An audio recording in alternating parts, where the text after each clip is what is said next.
Oke, halo semuanya, selamat datang kembali di Raba 7 Fans Indo. Dan di video kali ini saya mau mereview AC pertama saya. Ini adalah Sanyo.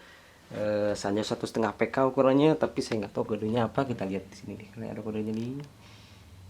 Apa tuh kodenya tuh? Aduh, blur lagi, blur. Pokoknya kodenya SAP-K76GL. Ini nih ada spesifikasinya. Ya nggak tahu kebaca atau enggak ya. Beratnya sekitar 8 kilo. Oke, dari ini Osaka, Jepang katanya. Emang sini kayak bukan AC dibuat dari Indonesia karena dari colokannya nih. Ya, colokannya yang 3 begini. Nih. Tuh, seperti ini colokannya. Ini pernah rusak sih, makanya kayak gini. Jadi makanya harus butuh extender ini lagi. Tapi lebih kokoh sih kelihatannya ya. Kalau yang itu kabelnya tebal banget soalnya. Nah, ini dia AC-nya ya.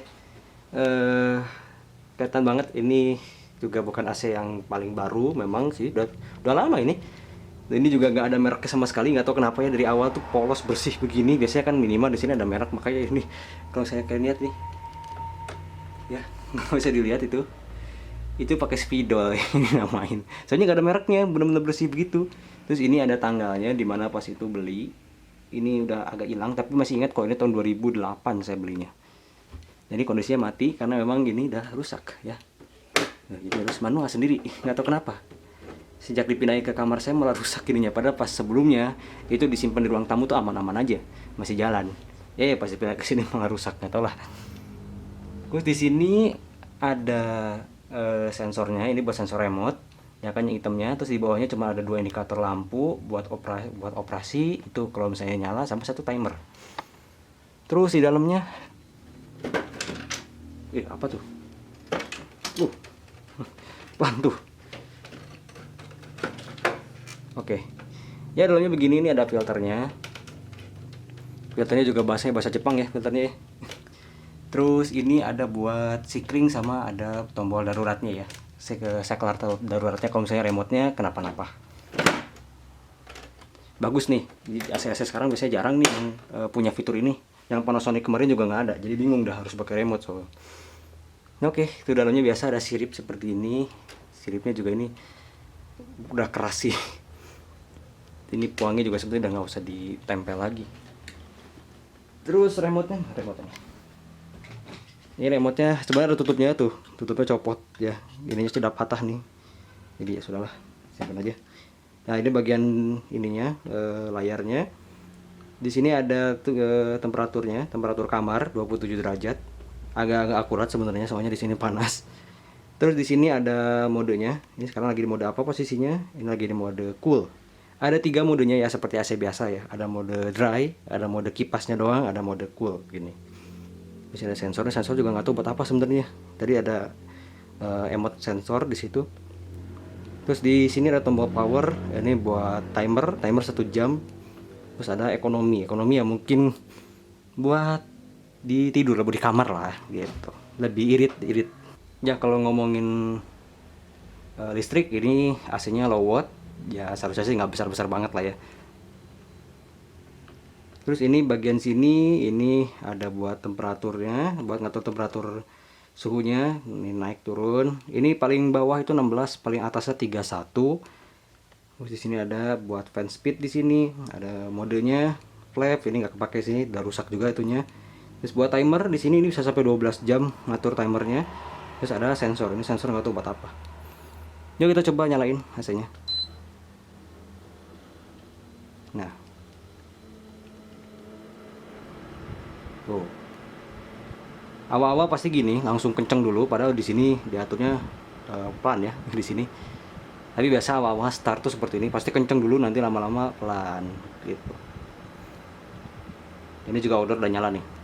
Outdoornya juga bagus, halus suaranya, saya suka, dia nggak berisik ya. Ini saya tahu outdoornya nyala, tapi untuk ukuran kamar ini outdoornya pas di balik ini nih, itu nggak berisik kok. Terus untuk fan speed yang penuh deh. Nah, ini juga delay agak lama ya, ini saya pencet ya. Pas saya pencet 1 2 itu butuh sekitar 1 sampai 2 detik. Untuk dia respon 2 sampai 3 detik lah kurang lebih. Responnya agak lama sih. bukan dari baterainya, bukan, tapi emang dari remote-nya aja lama. Terus ini sensor, tapi sensor paling cepat nih. Ini responnya nggak tahu kenapa nih, tapi nggak tahu gunanya sensor di sini tuh apa ya. Tuh bagian sini juga gini, ini ada dua ya buat sensor infrarednya. Terus dibaliknya seperti ini, itu kode remote-nya tuh. Kalau mencari misalnya ke remote-nya hilang. Untuk baterainya di sini pakai baterai A3 2 biji. Ini remote tuh gini ya, panjang gini ya, panjang gini. Biasanya kan sekarang ya udah bentuknya kotak gitu, kalau ini panjang banget. Oke. Begini. Emang ininya sih kalau kenceng sih nggak bagus sih, suaranya agak berisik kalau kenceng. Jadi makanya ini juga baru pertama kali si AC ini disimpan di kamar. Soalnya mau yang pelan pun juga agak ada suara noise-nya dari si kipasnya. Jadi memang mana ya, tapi kenceng sih, kenceng banget ini. Ketimbang AC yang saya punya semuanya, ini yang paling kenceng tembakannya. Dan ini preonnya kalau nggak salah dia R32 sih. Jadi R32, jadi sama kayak preon-preon lain. Tuh. Teman ini emang sayangnya udah rusak aja ini nih. Tuh, jadi bisa ditutup gini. Bisa dibawahin, ya udah sesuka hati gitu. Jadi mau kondisinya mati itu penyala tetap kebuka gini. Jadi nganggapnya oh AC-nya nyala, padahal enggak. Jadi ini hiasan aja di sini. Karena kan saya juga pakai ini sekarang. Gitu lebih irit. Gitu. Karena ini di rumah ini ada dua, itu yang AC ini, yang Sanyo ini, sama satu lagi yang Polytron. Itu pernah ada kok di channel ini kok itunya, videonya ada. Nah itu harus nego ya, kalau enggak ya bisa langsung mati seketika listriknya gitu. Ini pun juga saya harus matiin dulu laptop dan segala macam, dan juga TV untuk review ini karena takut mati. Karena ini siang, jadi ini malam, jadi lampu-lampu kan pada nyala. Oke. Dan ini rasanya masih dingin banget ya, masih dingin banget. Emang dinginnya nggak cepet sih, cuman oke lah dinginnya. Emang nggak secepat inverter, tapi emang itulah kan kelebihan inverter, kan dia lebih cepet dingin ketimbang yang low watt. Tapi listriknya lebih gede gitu. Lebih gede di awal sih, bukan gede di tengah-tengah. Kalau ini kan linear ya, bisa dibilang gede terus. Ya ada plus minus lah untuk AC low watt sama inverter. Nah, begini. Dan untuk outdoornya tadi, outdoornya halus, terus ukurannya juga ringkas, ukurannya nggak gede. Biasanya kan agak panjang ya outdoornya, apalagi ini ukurannya 1,5 PK kurang lebih. Jadi biasanya outdoornya gede. Ini seukuran outdoor LG kecil, ukurannya nggak gede, dan juga tidak semuanya itu besi, jadi ada bahan plastiknya. Tapi bagus sih, soalnya yang Polytron itu kan full besi semua, itu ada karatnya, terutama di bagian sangkar buat kipasnya.